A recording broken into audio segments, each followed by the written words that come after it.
The second movie in my underrated movies series is Jean-Luc Godard's Made in USA. What the heck is this movie about? Why would anybody appreciate it? Let me tell you why I think it's a little bit better than the way people are ranking it and rating it on the internet, coming up next.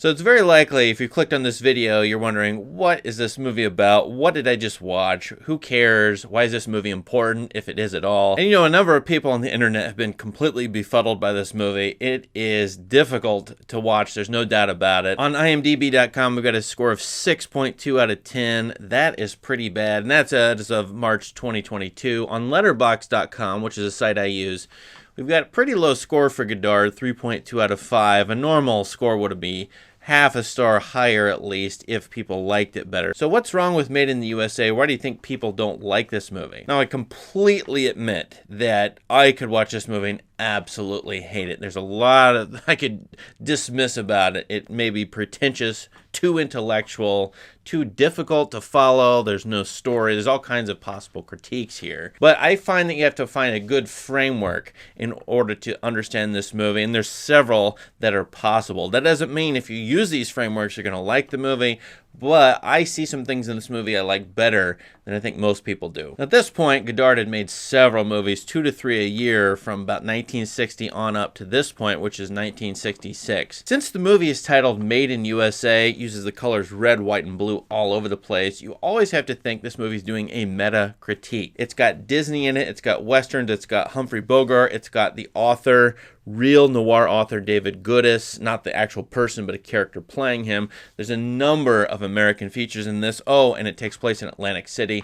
So the movie is commenting on something about the USA, specifically cultural productions made in the USA. And you always have to ask, okay, what's this movie saying about Made in USA, period, or things made in the USA? Descriptions of this movie's plot are hilarious, and I'm not even sure this movie has much of a plot, but it does faintly resemble noir, and it uses Humphrey Bogart as an example, a sort of crime, spy, police thriller involving a woman going around and finding and interacting with gangsters and trying to find the killer of somebody named Richard.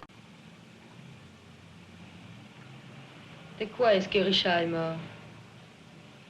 Vraiment, t'as un arrêt du cœur?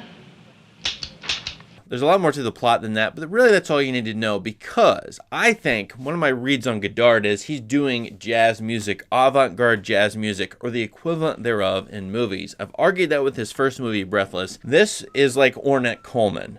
Okay, this Made in USA is like taking Humphrey Bogart, mashing it up with Disney, and then doing the Frenchified version of that, with all of the playfulness and philosophical complexity or reflexiveness that Godard is known for and has been doing at this point for the last 6 years. In fact, a way to watch this movie, a framework for it, is to say, okay, this is Alice in Wonderland, clearly referenced in the movie. The female lead in this is Alice, Anna Karina. And this is a Humphrey Bogart movie mashed up with Disney, with the Alice in Wonderland twists with a lot of French literature and philosophy and poetry involved. And so that makes it a warped sort of acid take on The Big Sleep. What if Walt Disney dropped acid and then did The Big Sleep, only if he were French?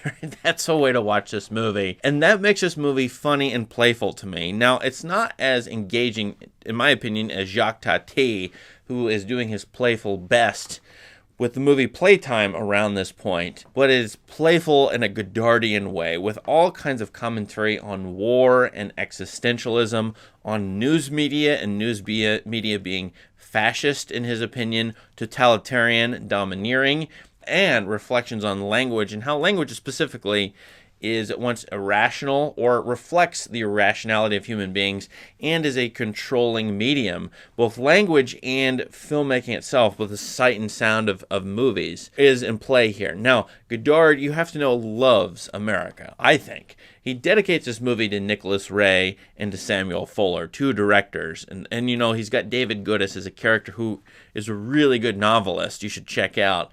And the character seems to be writing maybe the movie itself or something like this movie as he's in the movie. And also Humphrey Bogart and noirs. Godard loved those movies.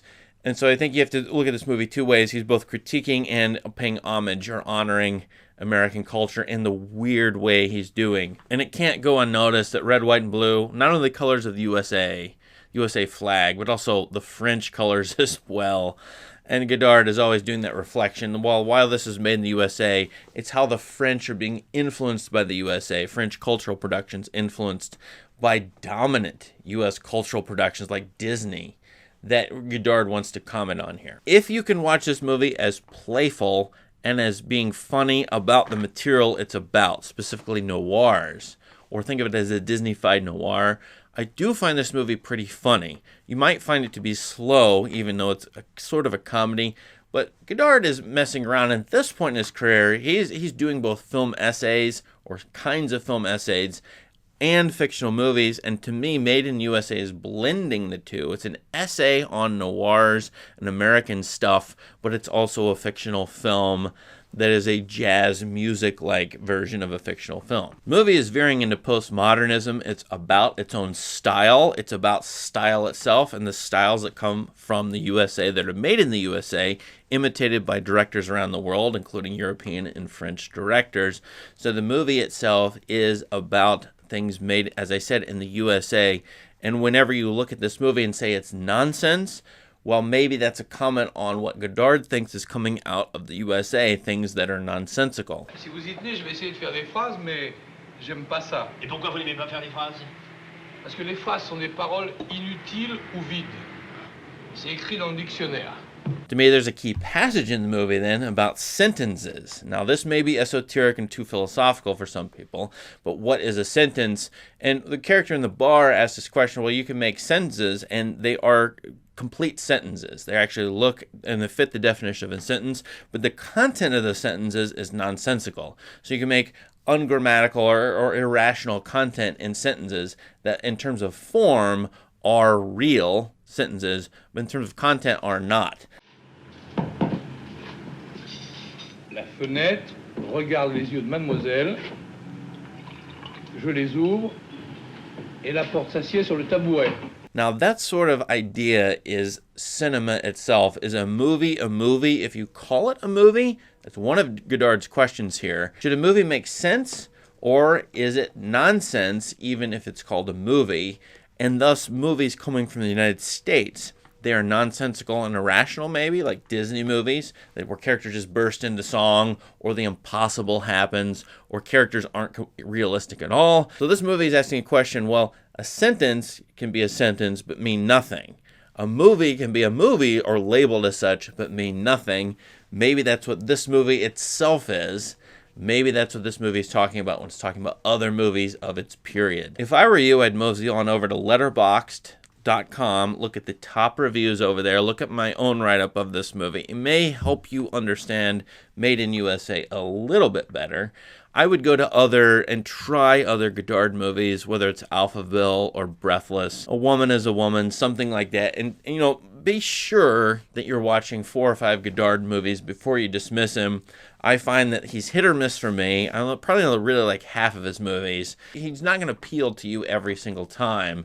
So go try several of his movies out. And if you tried this one, it didn't work, please try a few more before you completely dismiss him. What do you think of Made in USA? What do you think of what I said? Please let us know in the comments. What else would you add to this analysis? Because there's a lot more that could be said. Thank you so much for watching. Please subscribe. Have a great day.